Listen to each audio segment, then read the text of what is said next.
تیرے خلق کو حق نے عظیم کہا، تیری خلق کو حق نے جمیل کیا۔ الحمد لله رب العالمين والصلاة والسلام على سيد الأنبياء والمرسلين أما بعد فأعوذ بالله من الشيطان الرجيم بسم الله الرحمن الرحيم الصلاة والسلام عليك يا رسول الله وعلى آلك وأصحابك يا حبيب الله الصلاة والسلام عليك يا نبي الله وعلى آلك وأصحابك يا نور الله۔ الشفاء بتعریف حقوق المصطفیٰ صلی اللہ تعالی علیہ وآلہ وسلم، یعنی شفا شریف کا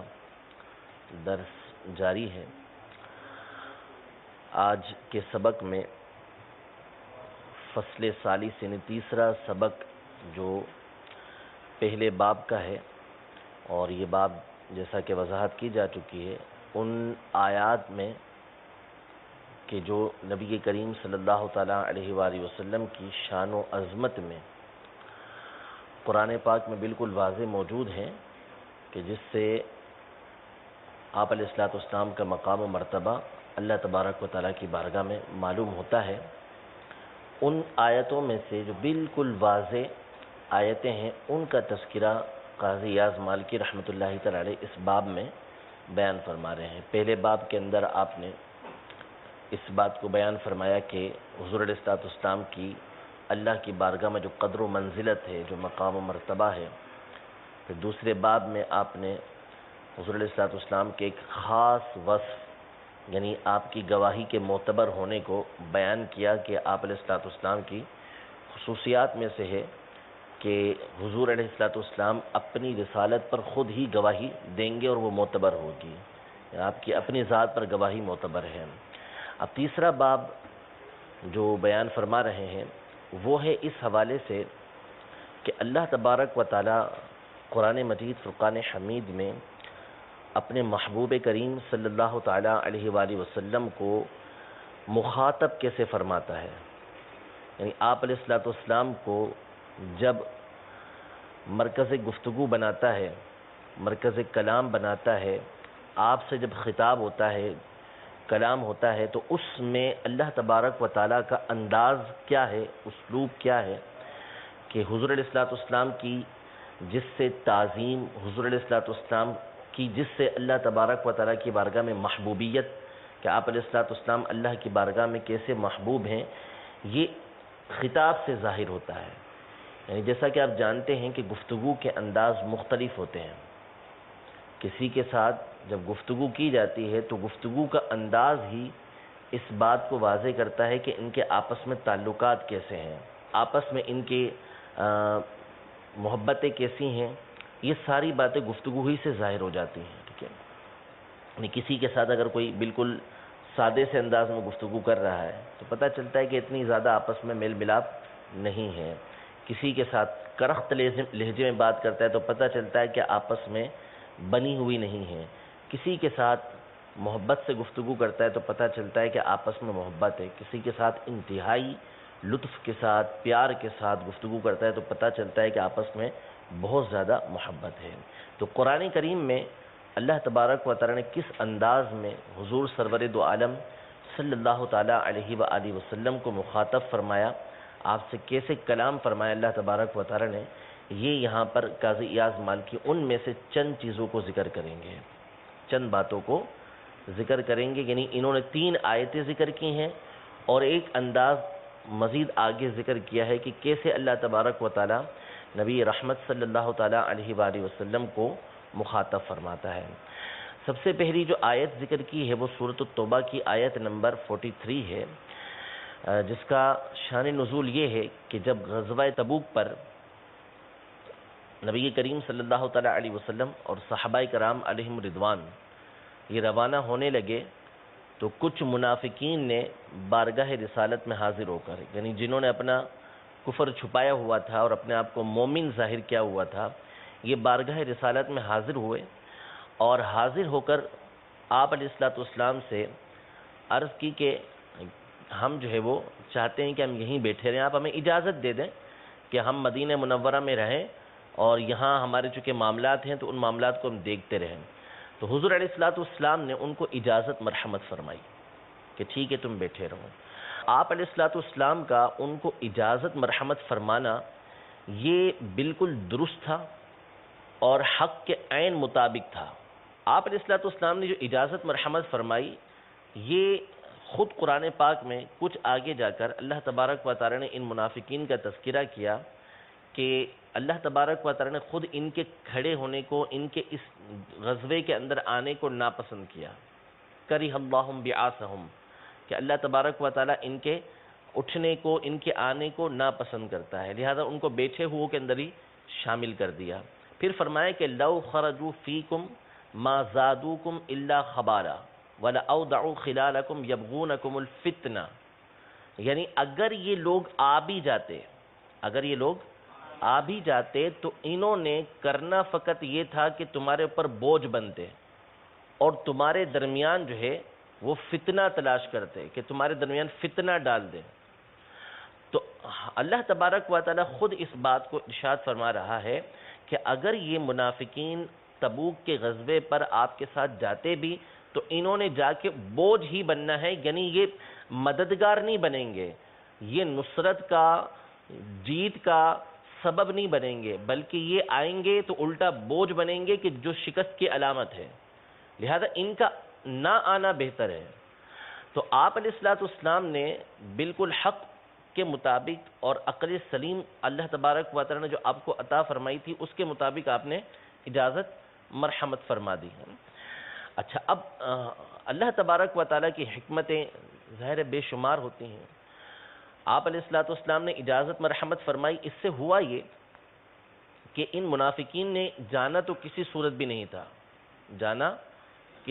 نہیں تھا،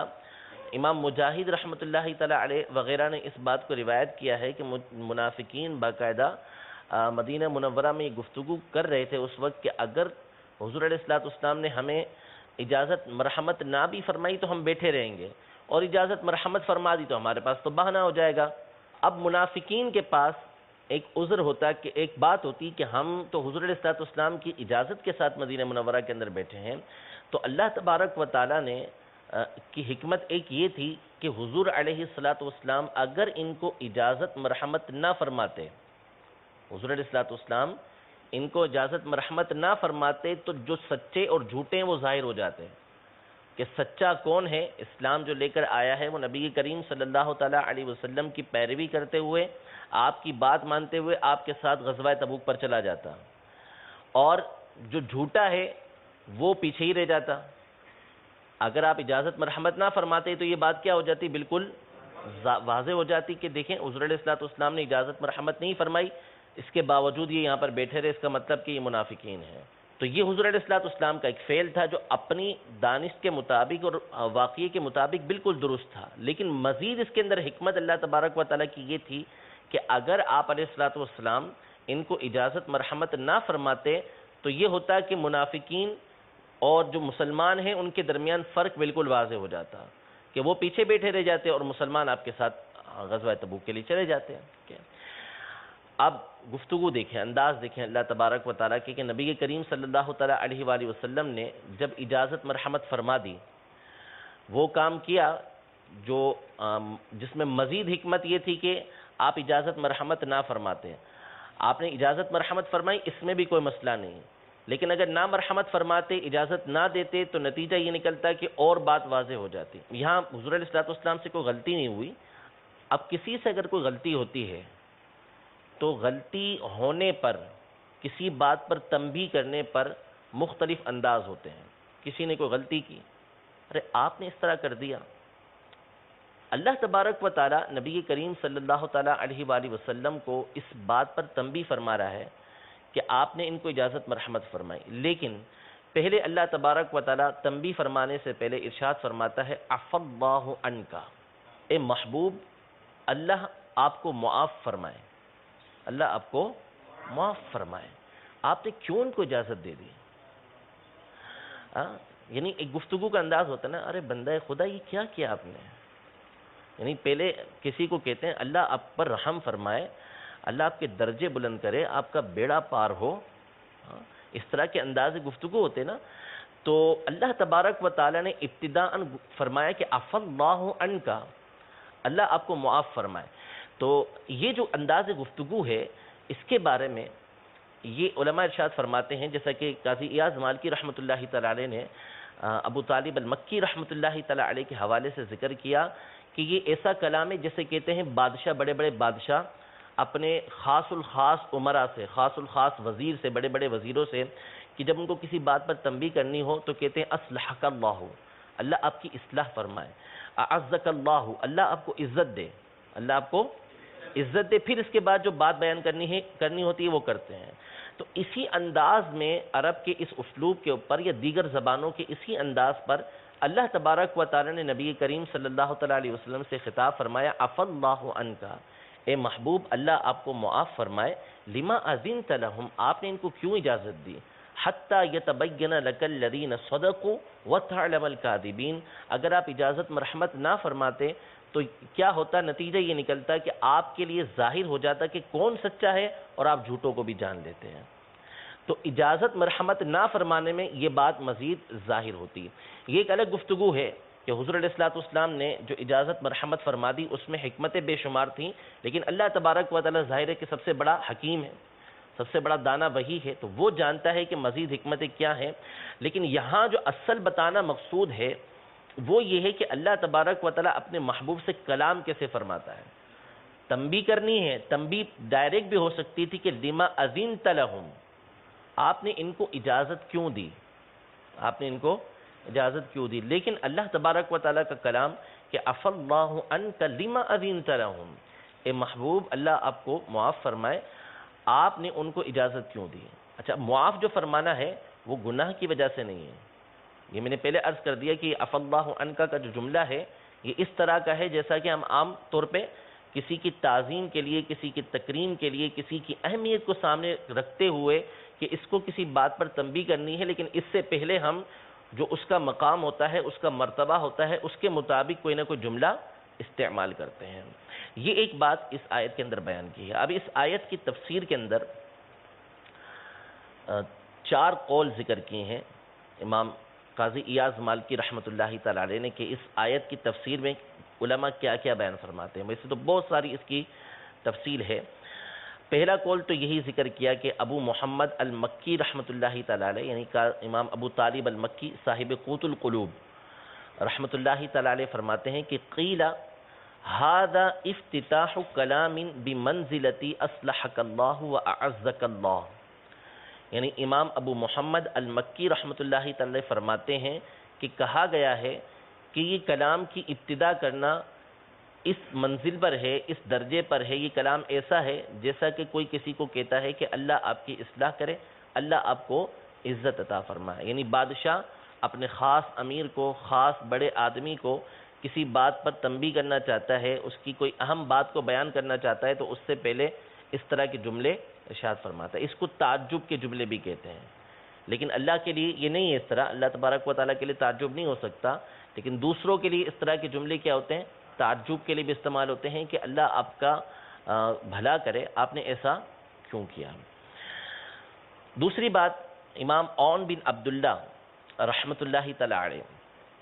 ان کے حوالے سے ذکر کی کہ اللہ تبارک و تعالیٰ نبی رحمت صلی اللہ تعالیٰ علیہ وآلہ وسلم کے اس کام پر تنبیہ فرمانا چاہتا ہے جس کے اندر حکمت اگرچہ ہے، لیکن زیادہ حکمت اس کے اندر تھی کہ آپ علیہ السلام ان کو اجازت مرحمت نہ فرماتے. تو اللہ تبارک و تعالی نے پہلے ہی تنبیہ فرمانے سے پہلے ہی آپ علیہ السلام کو بیان فرما دیا کہ اللہ نے آپ کو معاف فرما دیا، اللہ نے آپ کو معاف فرما دیا. عفا اللہ عنکا اس کا ایک معنی امر والا بنتا ہے کہ اللہ آپ کو معاف فرمائے، دعا دی جاتی ہے اللہ آپ کو معاف فرمائے، اور ایک معنی اس کا ماضی کا ہے کہ اللہ نے آپ کو معاف فرمایا، یعنی آپ نے جو کام کیا اس میں کوئی مسئلہ نہیں ہے آپ کے لیے. ٹھیک ہے، تو پہلے ہی اللہ تبارک و تعالی نے نبی رحمت صلی اللہ تعالی علیہ وسلم کو بیان فرما دیا کہ عفا اللہ عنکا، اللہ تبارک و تعالی نے آپ کو معاف فرما دیا. لما اذنت لہم، آپ نے ان کو اجازت کیوں مرحمت فرمائی. فرماتے ہیں قال عون بن عبداللہ اخبرہ بالعفو قبل ان یخبرہ بالذنب، یعنی حضور علیہ الصلوۃ والسلام کو جس بات پر تنبیہ فرمانی تھی، جس بات کی خبر دینی تھی، اس سے پہلے ہی اللہ تبارک و تعالی نے آپ کو معافی کا اعلان کر دیا کہ آپ پر کوئی مسئلہ نہیں ہے۔ امام فقی ابو اللیث سمرقندی رحمۃ اللہ تعالی علیہ کے حوالے سے نقل کرتے ہیں تیسرا قول کہ اس کو یوں سمجھیں کہ اہل محبت جو ہوتے ہیں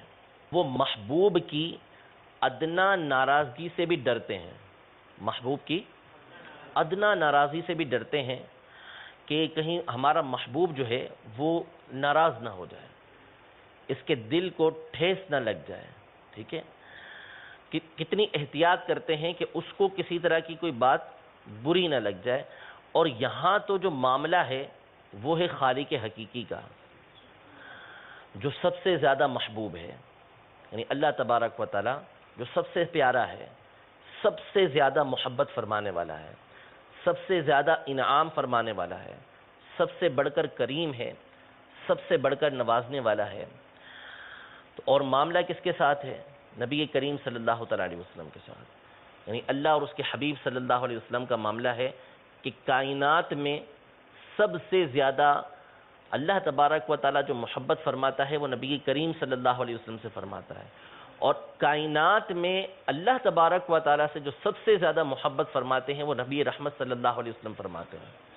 یعنی معاملہ اللہ تبارک و تعالیٰ اور نبی کریم صلی اللہ تعالیٰ علیہ وسلم کا ہے تو محبت کا عالم کیا ہوگا، اور محبت کیسی؟ بالکل بے غرض،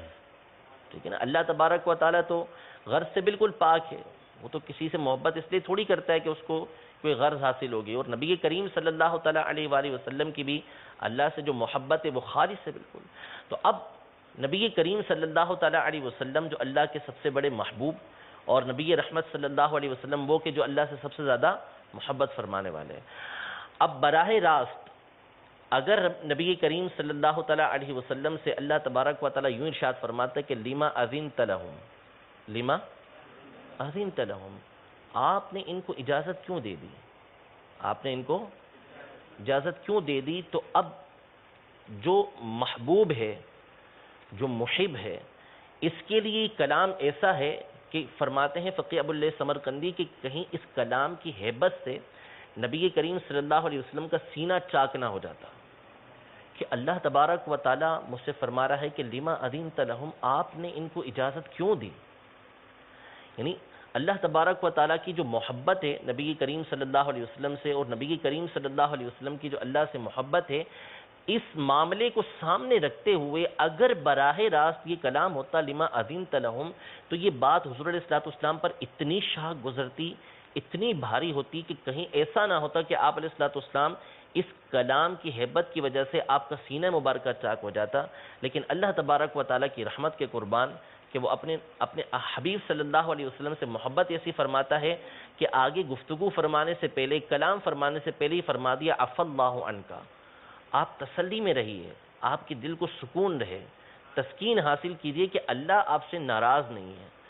وہ سوال ہی پیدا نہیں ہوتا، اللہ آپ کو معاف فرما چکا، اگرچہ کہ آپ کا کوئی قصور نہیں ہے، لیکن آگے جو کلام کرنا ہے وہ ایسا ہے کہ محبوب و محب کے درمیان اگر بغیر اس کے کلام ہوگا تو کہیں آپ کے دل اقدس پر یہ چیز شاک نہ گزرے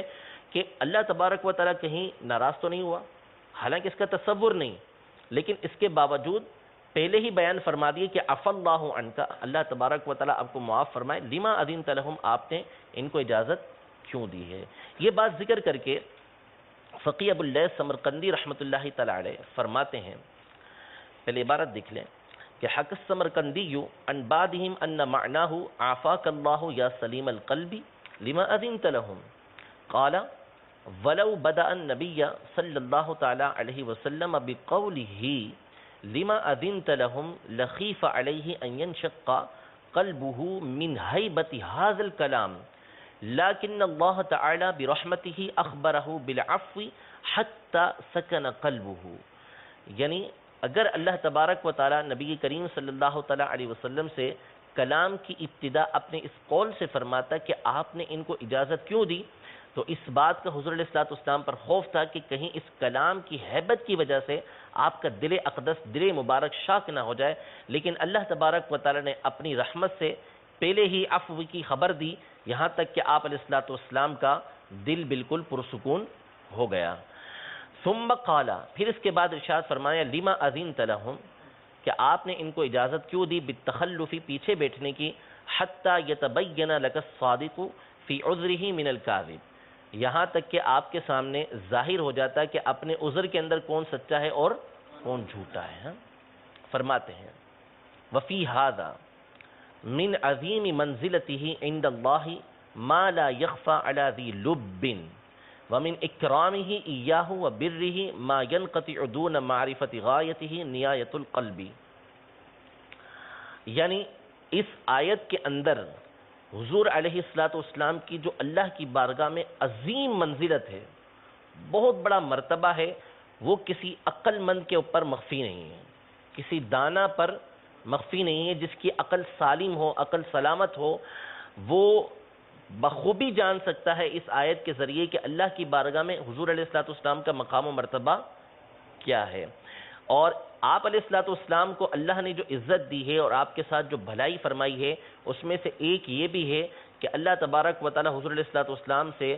وہ گفتگو فرماتا ہے کہ جس کے ذریعے سے آپ کا دل مبارک بالکل پرسکون رہے. ٹھیک ہے. پھر اس کے بعد ایک قول اور مزید ذکر کیا ہے جو ابو عبداللہ ابراہیم بن محمد نفتویا رحمۃ اللہ تعالی علیہ کا ہے.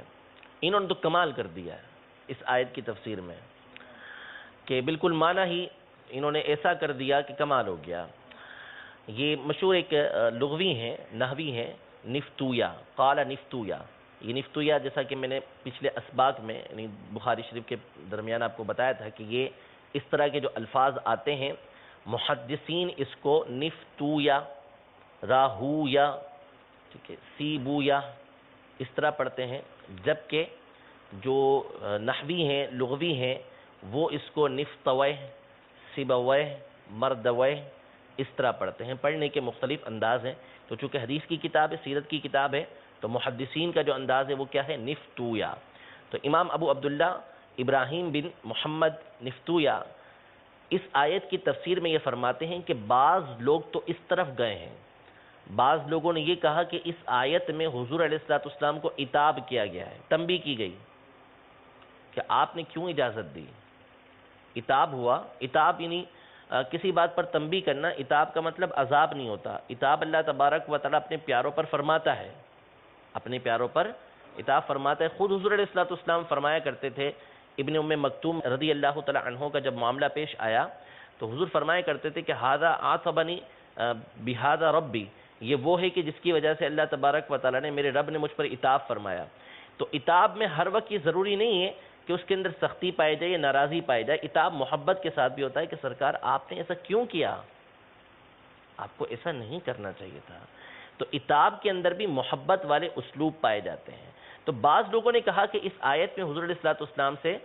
عتاب کیا گیا ہے، لیکن ایسا نہیں ہے. فرماتے وحاشا من ذالک، بالکل دور کی بات ہے، ایسا ہے ہی نہیں. حضور علیہ السلام اس سے پاک ہیں. بل کان مخیرن، حضور علیہ السلام کو اختیار دیا گیا تھا کہ آپ چاہیں تو ان کو اجازت دیں، چاہیں تو اجازت نہ دیں. اللہ تبارک و تعالیٰ کی وحی ہوئی ہو، اللہ تبارک و تعالیٰ کی طرف سے وحی ہوئی ہو، اجازت دینے کی یہ نہیں ہوا تھا. لیکن آپ کو اختیار تھا کہ آپ چاہیں تو اجازت دے سکتے ہیں، آپ چاہیں تو اجازت نہ دیں. جب خود حضور علیہ السلام کو اجازت دے دی گئی تھی، اختیار دے دیا گیا تھا کہ آپ جس کو چاہیں اجازت دے دیں کہ وہ مدینے میں بیٹھا رہے، جس کو چاہیں اجازت دے کہ وہ آپ کے ساتھ غزوہ تبوک پر چلے، تو ظاہر سی بات ہے اس میں پھر کیا مسئلہ رہ گیا. ہاں، اللہ کی حکمتوں میں سے ایک حکمت یہ تھی کہ آپ ان کو اجازت مرحمت نہ فرماتے تو مزید بات یہ واضح ہو جاتی کہ کون آپ کے ساتھ سچا ہے اور کون آپ کے معاملے میں جھوٹا ہے. تو لیکن جب آپ نے اجازت مرحمت فرما دی تو لا حرج علیہ، اس میں بھی کوئی حرج نہیں ہے. فرماتے ہیں قال نفتویا ذهب الناس الى ان النبي صلی اللہ علیہ وسلم معاتب بهذه الآیہ وحاشاہ من ذالک. ہرگز ایسا نہیں ہے کہ حضور علیہ السلام پر اس آیت میں عتاب کیا گیا ہو. بل کان مخیرا، حضور علیہ السلام تو مختار تھے، آپ کو تو اختیار دیا گیا. فلما اذین لهم، جب حضور علیہ السلام نے ان کو اجازت دے دی، اعلمہ اللہ تعالی انہ لو لم یأذن لہم لقعدوا لنفاقہم، کہ اگر حضور علیہ الصلوۃ والسلام ان کو بیٹھے رہنے کی اجازت نہ دیتے تو بھی یہ اپنے نفاق کی وجہ سے بیٹھے رہتے، جیسا کہ انہوں نے خود گفتگو کی تھی کہ اگر اجازت دیں گے تو بھی ٹھیک، نہیں بھی اجازت دیں گے تو ہم نے بیٹھے ہی رہنا، ہم نے جانا نہیں ہے۔ وَأَنَّهُ لَا حَرَجَ عَلَيْهِ فِي الْإِذْنِ لَهُمْ، تو آپ علیہ الصلوۃ والسلام پر ان کو اجازت دینے میں کوئی حرج نہیں ہے۔ یہ 4 اقوال ذکر کرنے کے بعد قاضی ایاز مالکی رحمۃ اللہ تعالی علیہ فرماتے ہیں کہ مسلمان کی جو زندگی ہے، ایک مسلم کی زندگی، وہ یہ ہے کہ وہ اپنی سیرت کو قرآن پاک کے مطابق بنائے، اپنے اخلاق کو قرآن پاک کے مطابق بنائے، اور جیسے قرآن کے آداب ہیں اسی آداب کے اندر اپنے آپ کو ڈھالنے کی کوشش کرے کہ قرآن کس انداز میں زندگی گزارنے کا، کس انداز میں گفتگو کرنے کا، کس انداز میں لینے دینے کا، کس انداز میں کام کرنے کا بیان کرتا ہے، وہی انداز ایک مسلمان کو اختیار کرنا چاہیے۔ آپ فرماتے ہیں کہ قرآن جو ہے یہ جو معارف حقیقیہ ہیں ان کا عنصر ہے، یعنی بندہ جو حقیقت جاننا چاہتا ہے، عالم کی حقیقت جاننا چاہتا ہے، یا اپنی حقیقت جاننا چاہتا ہے، یا اس دنیا میں اس نے کیسے زندگی گزارنی ہے، اپنی آخرت کو اس نے کیسے سنوارنا ہے، آداب دینیہ جو ہیں وہ کیسے اپنے صحیح کرنے ہیں، ان تمام کے لیے قرآن پاک بنیاد ہے، یہ گلستان ہے، اس کے اندر وہ آداب ہیں کہ قرآن پاک کی روشنی کے اندر آپ اپنی زندگی کو بالکل درست کر سکتے ہیں، بالکل ٹھیک کر سکتے ہیں۔ اسی لیے سیدتنا عائشہ صدیقہ رضی اللہ تعالی عنہا سے جب سوال کیا گیا کہ حضور علیہ الصلوۃ والسلام کے اخلاق کیسے تھے، تو آپ نے فرمایا کانا خلقہ القرآن، یعنی حضور علیہ الصلوۃ والسلام کی ساری زندگی، آپ علیہ الصلوۃ والسلام کی مکمل سیرت عین قرآن پاک کے مطابق تھی۔ اس بات کو بیان فرمایا کہ اپنے اقوال میں، اپنے افعال میں، لینے دینے کے اندر، معاملات کرنے کے اندر، گفتگو کے اندر قرآن پاک کے انداز کو بندہ اپنائے۔ مسلم جو چاہتا ہے وہ کیا کرے؟ قرآن پاک کے انداز کو اپنائے۔ پھر فرماتے ہیں اب غور کرو کہ رب عز و جل اپنے حبیب صلی اللہ تعالیٰ علیہ وسلم سے کیسے کلام فرماتا ہے، یعنی بندہ قرآن پاک کے انداز میں، قرآن پاک کے طریقہ کار کے اندر اپنی سیرت کو ڈھالے گا تو اب نبی کریم صلی اللہ تعالیٰ علیہ وسلم کو مخاطب کرتے ہوئے، حضور علیہ الصلوۃ والسلام کی بارگاہ میں حاضر ہوتے ہوئے اس کو کیسا انداز اختیار کرنا چاہیے، اللہ تبارک و تعالیٰ نے اس آیت کے اندر بیان فرما دیا ہے کہ حضور علیہ الصلوۃ والسلام کی بارگاہ میں انتہائی احترام کے ساتھ، تعظیم کے ساتھ یہ گفتگو کرنی چاہیے۔ اسی لیے امام فخر الدین رازی رحمۃ اللہ تعالیٰ علیہ اس آیت کی تفسیر میں فرماتے ہیں کہ اس میں اللہ تبارک و تعالیٰ نے اپنے حبیب کریم صلی اللہ تعالیٰ علیہ وسلم کی تعظیم و توقیر کے اندر مبالغہ فرمایا ہے، تعظیم و توقیر میں مبالغہ فرمایا ہے۔ قاضی ایاز مالکی فرماتے ہیں کہ وہ اللہ تبارک و تعالیٰ جو تمام نعمتیں دینے والا ہے، جو تمام نعمتیں دینے والا ہے، اور وہ ہر ایک سے مستغنی ہے، وہ خلائق سے مستغنی ہے، نبی کریم صلی اللہ تعالیٰ علیہ وآلہ وسلم پر بھی رحمت فرما رہا ہے، نعمتیں فرما رہا ہے، تو اس میں اللہ تبارک و تعالیٰ مستغنی ہے۔ حضور علیہ الصلوۃ والسلام اللہ کے محتاج ہیں، اللہ تبارک و تعالیٰ نبی کریم صلی اللہ علیہ وسلم کا محتاج نہیں ہے۔ اللہ تبارک و تعالیٰ نبی رحمت صلی اللہ علیہ وسلم پر انعام فرمانے والا ہے، نبی کریم صلی اللہ علیہ وسلم اللہ پر انعام فرمانے والے نہیں، وہ ہو ہی نہیں سکتا ایسا۔ لیکن اس کے باوجود اللہ تبارک و تعالیٰ حضور علیہ الصلوۃ والسلام سے جب کلام فرماتا ہے تو کتنا پیارا انداز ہوتا ہے، حضور علیہ الصلوۃ والسلام کی تعظیم اللہ تبارک و تعالیٰ بندوں کو سکھاتا ہے۔ فرماتے ہیں قاضی ایاز مالکی رحمۃ اللہ تعالیٰ علیہ اس پوری بات کو کہ قال الفقی القاضی رحمہ اللہ تعالی یجب علی المسلم المجاہد نفسه الرائد بزمام الشریعة خلقه ان يتأدب بآداب القرآن في قوله وفعله ومعاطاته ومحاوراته۔ یہ وہی گفتگو ہے جو میں نے پیچھے کر دی کہ مسلمان کو ہر معاملے کے اندر قرآن پاک کے آداب کو اختیار کرنا چاہیے۔ فہو عنصر المعارف الحقیقیہ، کہ یہ قرآن کیا ہے؟ معارف حقیقیہ کا عنصر ہے۔ وروضۃ الآداب الدینیتی والدنیویتی، اور دنیاوی آداب ہوں یا دینی آداب ہوں، اس کا یہ کیا ہے؟ گلستان ہے۔ وَلْيَتَأَمَّلْ هَذِهِ الْمُلَاطَفَةَ الْعَجِيبَةَ فِي السُّؤَالِ مِنْ رَبِّ الْأَرْبَابِ الْمُنْعِمِ عَلَى الْكُلِّ الْمُسْتَغْنِي عَنِ الْجَمِيعِ۔ تو اس لطف کے اوپر ملاطفت یعنی لطف کرنا، مہربانی کرنا، اس مہربانی پر ذرا غور تو کرو، عجیب مہربانی کے اوپر ذرا غور تو کرو کہ رب الارباب یعنی اللہ تبارک و تعالی، المنعم علی الکل جو تمام کے اوپر انعام کرنے والا ہے، المستغنی عن الجمیع جو ہر ایک سے مستغنی ہے، وہ اپنے محبوب سے سوال کیسے کرتا ہے؟ عفا اللہ عنک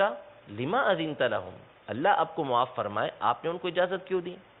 یعنی اللہ تبارک و تعالیٰ جب گفتگو فرماتا ہے تو اس کا انداز دیکھو کہ اللہ تبارک و تعالیٰ اپنے حبیب سے کس طرح استفسار فرما رہا ہے، حالانکہ وہ جانتا ہے۔ فرمایا وَيَسْتَشِيرُ مَا فِيهَا وَيَسْتَنِيرُ مَا فِيهَا مِنَ الْفَوَائِدِ، اور اس میں جو فوائد ہیں، جو باتیں ہیں، وہ بالکل واضح ہیں۔ وَكَيْفَ ابْتَدَأَ بِالْإِكْرَامِ قَبْلَ الْعَطْفِ، اللہ تبارک و تعالیٰ نے تنبیہ فرمانے سے پہلے کس طرح اکرام کے ساتھ، تعظیم دینے کے ساتھ ابتدا فرمائی۔ وَآنَسَ بِالْعَفْوِ قَبْلَ ذِكْرِ الذَّنْبِ إِنْ كَانَ ثَمَّ ذَنْبٌ، یعنی آپ کی بات کو ذکر کرنے سے پہلے ہی آپ کو معافی دے کر مانوس کر لیا، انسیت دی کہ آپ پریشان نہ ہو، آپ کا کوئی قصور نہیں ہے۔ کہ اگر بالفرض کوئی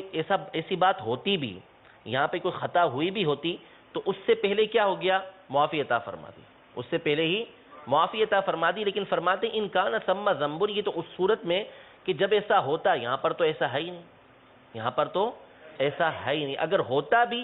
تو بھی اس سے پہلے ہی اللہ تبارک و تعالی نے معافی کا اعلان فرما دیا ہے۔ ٹھیک ہے، یہ پہلی آیت جو امام قاضی ایاز مالکی رحمۃ اللہ تعالی علیہ نے نبی رحمت صلی اللہ علیہ وسلم سے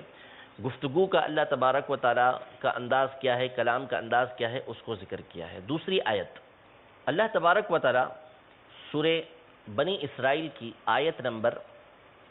74 میں فرماتا ہے وَلَوْلَا أَن ثَبَّتْنَاكَ لَقَدْ كِدتَّ تَرْكَنُ إِلَيْهِمْ شَيْئًا قَلِيلًا،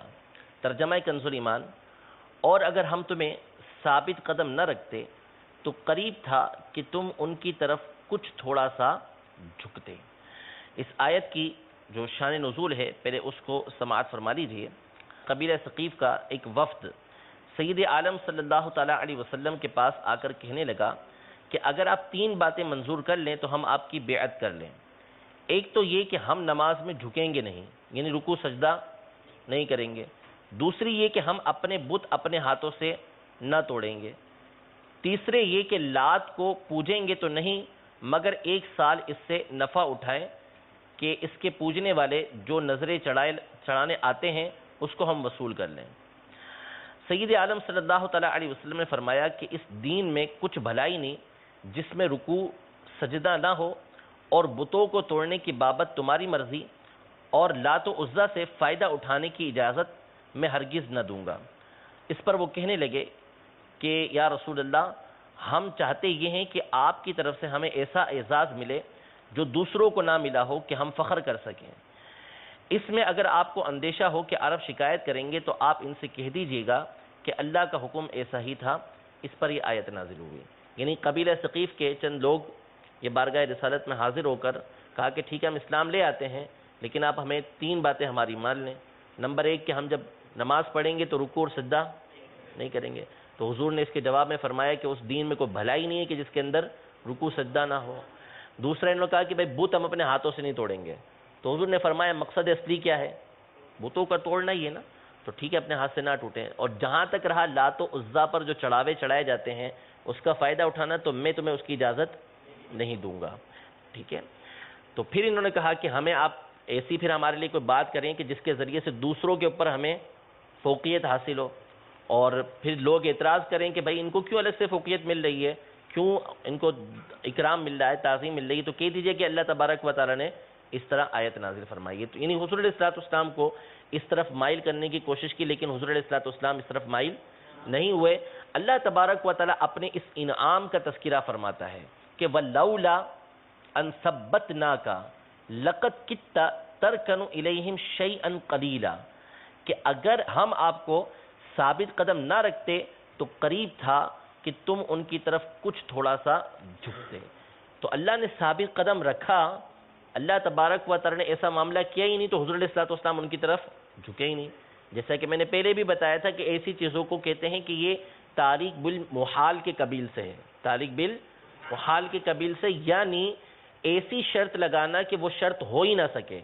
جب وہ شرط نہیں ہو سکے گی تو پھر مشروط بھی یعنی جو بات کی جا رہی ہے وہ بھی نہیں ہو سکے گا. جیسے قرآن میں اللہ تبارک و تعالی فرماتا ہے کہ اے محبوبہ آپ ان سے فرمائیے کہ قل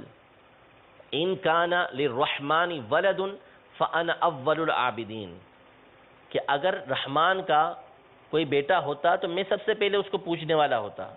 لیکن یہ محال ہے، ہو ہی نہیں سکتا کہ اللہ کا کوئی بیٹا ہو، لہذا میں پوجنے والا بھی نہیں ہو سکتا. تو اسی طرح یہ معاملہ ہے. یہ جو کفار آئے تھے آپ ان کی طرف اس وقت جھکتے جب اللہ تبارک و تعالیٰ آپ کو ثابت قدم نہ رکھتا، لیکن اللہ نے آپ کو ثابت قدم رکھا، لہذا آپ ان کی طرف بالکل نہ جھکے. اس میں جو کمال ہے وہ یہ ہے کہ اولاً یہ سماعت فرما لیں کہ انبیاء کرام علیہم السلام سے جو بظاہر خطائے اجتہادی ہوتی ہیں، اپنی سمجھ کے مطابق وہ کام کرتے ہیں، اللہ تبارک و تعالیٰ کی نافرمانی کا ہرگز ارادہ نہیں ہوتا، لیکن وہ کام خطا کے طور پر ہوتا ہے، خطا اجتہادی کے طور پر ہوتا ہے جو قرآن و حدیث کے اندر موجود ہے. جیسے حضرت آدم علیہ السلام کا واقعہ گندم کھا لینے کا، حضرت یونس علیہ نبینا علیہ السلام کا واقعہ کہ اپنی قوم کو چھوڑ کر چلے جانا. اس طرح کے جو بعض معاملات پیش آئے ہیں اس کے بارے میں اولاً قاعدہ یہ ہے کہ یہ باتیں صرف اسی وقت بیان کی جائیں گی جب قرآن و حدیث بیان کیا جا رہا ہو. جب قرآن و حدیث بیان کیا جا رہا ہو یا دین کی ایسی باتیں بتائی جا رہی ہوں کہ جس کے ضمن میں یہ چیز آئے تو وہاں پر قرآن و حدیث کی باتوں کے درمیان اس کو بیان کیا جائے گا. قرآن و حدیث سے ہٹ کر ان چیزوں کو بیان کرنا علماء نے حرام لکھا، اور کہ اگر اس میں توہین مقصود تو وہ کافر ہو جائے گا، کیونکہ انبیاء کرام علیہ السلام کی جو توہین ہے، ادنا توہین، وہ بندے کو دائرہ اسلام سے خارج کر دیتی ہے.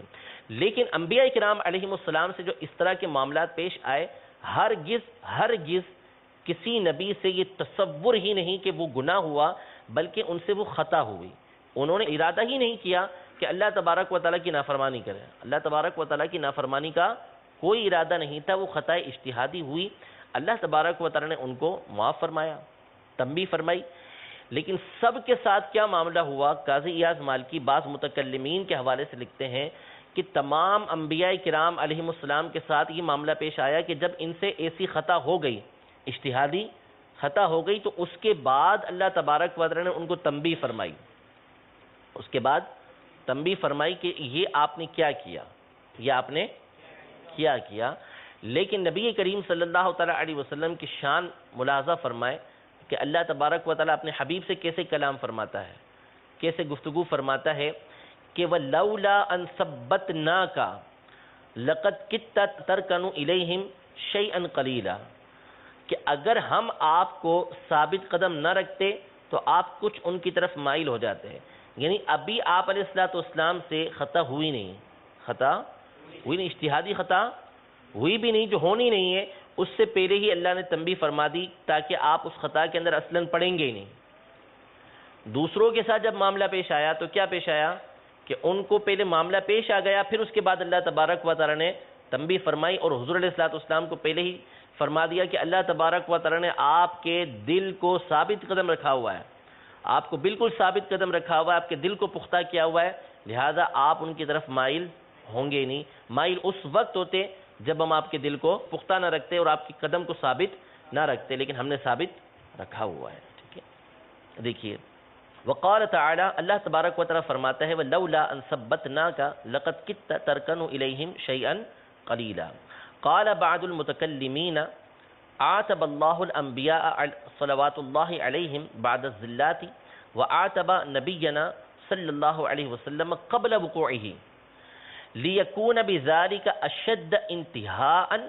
ومحافظة لشرائط المحبة وهذه غاية العناية. یعنی حضور علیہ السلام کو پہلے ہی تنبیہ فرما دی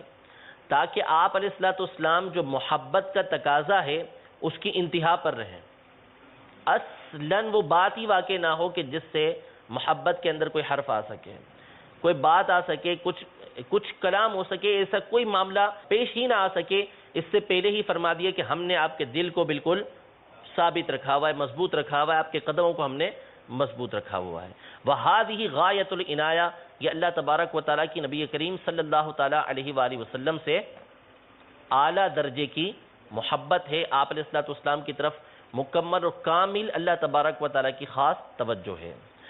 فرماتے ہیں ثم انظر کیف بدأ بثباته وسلامته قبل ذکر ما عتبه علیہ وخیف ان یرکن الیہ ففی اثناء عتبه براءته وفی طی تخویفه تأمینه وکرامته۔ یعنی اب دیکھو کہ اللہ تبارک و تعالیٰ نے کیسے نبی کریم صلی اللہ تعالیٰ علیہ وسلم کے ثابت قدم رہنے اور کیسے حضور علیہ السلام کے سلامت رہنے کا تذکرہ فرمایا قبل اس کے کہ اس بات کو اللہ تبارک و تعالیٰ ذکر فرماتا جس پر آپ کو تنبیہ فرمانی ہے، جس پر آپ کو تنبیہ فرمانی ہے، اس سے پہلے ہی اللہ تبارک و تعالیٰ نے آپ کے سلامت رہنے کو ذکر فرما دیا،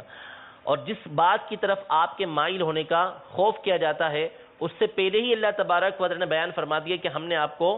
ثابت قدم رکھا ہوا ہے۔ ففی اثناء عتبہ براءتہ، اور کیسے اللہ تبارک و تعالیٰ نے تنبیہ فرماتے ہوئے آپ علیہ السلام کی برات کو ظاہر کر دیا کہ اگر ہم ثابت قدم نہ رکھتے تو آپ مائل ہوتے، لیکن ہم نے ثابت قدم رکھا ہوا ہے لہذا آپ اس سے بری ہیں۔ تنبیہ فرما رہا ہے لیکن ساتھ ساتھ کیا فرما رہا ہے؟ برات کو بھی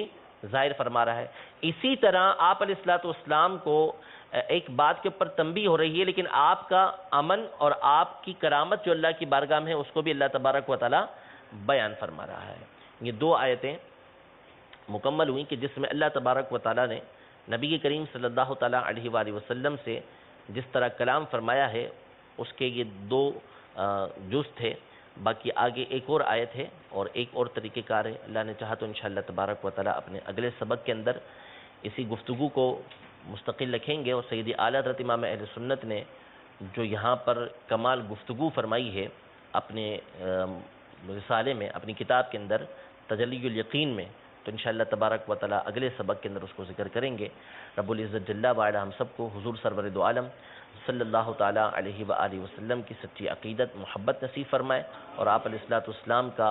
کامل ادب اللہ تبارک و تعالیٰ ہمیں کرتے رہنے کی توفیق عطا فرمائے کہ جس طرح اللہ تبارک و تعالیٰ نبی کریم صلی اللہ تعالیٰ علیہ وسلم کے آداب بیان فرما رہا ہے کہ گفتگو میں کیسا ادب کرنا چاہیے، کیسا احترام کرنا چاہیے، اسی انداز میں اللہ تبارک و تعالیٰ ہمیں نبی کریم صلی اللہ تعالیٰ علیہ وسلم کی تعظیم کرنے کی توفیق عطا فرمائے۔ اور یہ یاد رہے کہ یہاں پر قاضی یاز مالکی رحمۃ اللہ تعالیٰ علیہ نے 3 آیتیں ذکر کی ہیں، اپنے ذوق کے مطابق 3 آیتیں ذکر کی ہیں، لیکن یہ 3 آیتیں ہی نہیں ہیں اور 3 انداز ہی نہیں ہیں۔ حضور علیہ السلام سے اللہ تبارک و تعالیٰ کے جو کلام کے انداز ہیں قرآن پاک میں وہ مختلف ہیں، اور اس پر 20 آیتیں موجود ہیں کہ اللہ تبارک و تعالیٰ کس محبت کے ساتھ نبی کریم صلی اللہ تعالیٰ علیہ وسلم کو مخاطب فرماتا ہے۔ نبی کریم صلی اللہ علیہ وسلم کو مخاطب فرمانا تو بہت ہی اونچی بات ہے، بہت ہی بڑی بات ہے۔ اعلیٰ حضرت نے جو ارشاد فرمایا کہ خدا ان کو کس پیار سے دیکھتا ہے، خدا ان کو کس پیار سے دیکھتا ہے جو آنکھیں ہیں محو لقائے محمد صلی اللہ علیہ وسلم، یعنی صحابہ کرام علیہ رضوان سے اللہ تبارک و تعالیٰ کی جو محبت ہے اور ان سے جو اللہ تبارک و تعالیٰ نے گفتگو فرمائی ہے وہ بھی ایسی ہے کہ سیدنا صدیق اکبر رضی اللہ تعالیٰ عنہ سے جو گفتگو ہوئی سورہ واللیل کے اندر، اس میں اللہ تبارک و تعالیٰ کس انداز میں سیدنا صدیق اکبر سے فرمایا کہ وَلَسَوْفَ يَرْضَى، کہ ان قریب اس کا رب اس سے راضی ہوگا۔ اور جب آپ کے معاملات پیش آئے تو اللہ تبارک و تعالیٰ نے جبریل امین کو بارگاہ رسالت میں بھیجا کہ جاؤ، جبریل امین آئے اور آ کر نبی کریم صلی اللہ علیہ وسلم سے عرض کی کہ اللہ تبارک و تعالیٰ صدیق اکبر کو سلام کہتا ہے، اور ان سے کہیے کہ اللہ تبارک و تعالیٰ فرماتا ہے کہ میں صدیق اکبر سے راضی ہوں، کیا صدیق اکبر بھی مجھ سے راضی ہیں؟ تو یہ تو اللہ تبارک و تعالیٰ اپنے حبیب کے محبوبوں سے اس طرح کی گفتگو فرماتا ہے۔ تو حضور علیہ السلام سے گفتگو کا انداز اور جو طریقہ کار ہے وہ اللہ تبارک و تعالیٰ کا کیا ہے، اس سے پورا قرآن بھرا ہوا ہے، ٹھیک ہے۔ اللہ تبارک و تعالیٰ ہم سب کو حضور علیہ السلام کا کامل ادب اور احترام عطا فرمائے، آمین بجاہ نبی الامین صلی اللہ تعالیٰ علیہ وسلم۔ پھر چھوٹی سی ایک بات میں عرض کرتا چلوں، یعنی یہاں پر جو چیز یاد آتی ہے وہ امیر علیہ سنت کا انداز یاد آتا ہے۔ ویسے تو بزرگ ہر ایک حضور علیہ الصلوۃ والسلام سے اس طرح کی انداز اپناتے رہے، لیکن امیر اہل سنت کا بھی ایک منفرد انداز ہے گفتگو کا، کہ جب حضور علیہ الصلوۃ والسلام کی بات آتی ہے تو میں نے ایک میرے ذہن میں ایک عرصے سے ایک بات بیٹھی ہوئی ہے اس حوالے سے خاص، کہ آپ کی گفتگو کا انداز بڑا نرالا ہوتا ہے. ایک مسواک والا واقعہ وہ بھولتا نہیں مجھے،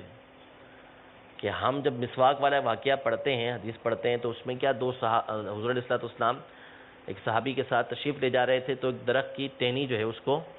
توڑا، اس میں سے 2 مسواکیں بنائیں. تو عام طور پہ ترجمہ جو کر دیا جاتا ہے وہ یہ کیا جاتا ہے کہ ایک بالکل سیدھی تھی، دوسری ٹیڑھی تھی. تو سیدھی مسواک حضور علیہ الصلوۃ والسلام نے ان صحابی کو دے دی اور ٹیڑھی والی اپنے پاس رکھ لی. امیر اہل سنت نے مذاکرے کے دوران، مدنی مذاکرے کے دوران بڑی پیاری بات فرمائی کہ وہ سیدھی والی مسواک تو دے دی صحابی کو، اب وہ آگے ٹیڑھی مسواک کہنا جو ہے نا وہ زبان اٹک گئی کہ میں ٹیڑھی کیسے کہوں کہ جو بارگاہ رسالت کے اندر ہے، یعنی وہ اس مسواک کو میں ٹیڑھا کیسے کہوں کہ جو بارگاہ رسالت کے اندر حاضر ہے. تو پھر آپ نے بڑا پیارا جملہ ارشاد فرمایا کہ وہ والی مسواک کہ جو محبت سے آپ کی بارگاہ میں جھکی ہوئی تھی وہ اپنے پاس رکھ لی. تو یہ گفتگو کے انداز ہیں جو اللہ تبارک و تعالیٰ کی اس کلام سے واضح ہوتے ہیں. ٹھیک ہے، اللہ تبارک و تعالیٰ ان کا حصہ ہمیں عطا فرمائے. آمین بجاہ نبی الامین صلی اللہ تعالیٰ علیہ وآلہ وسلم. تیرے خلق کو حق نے عظیم کہا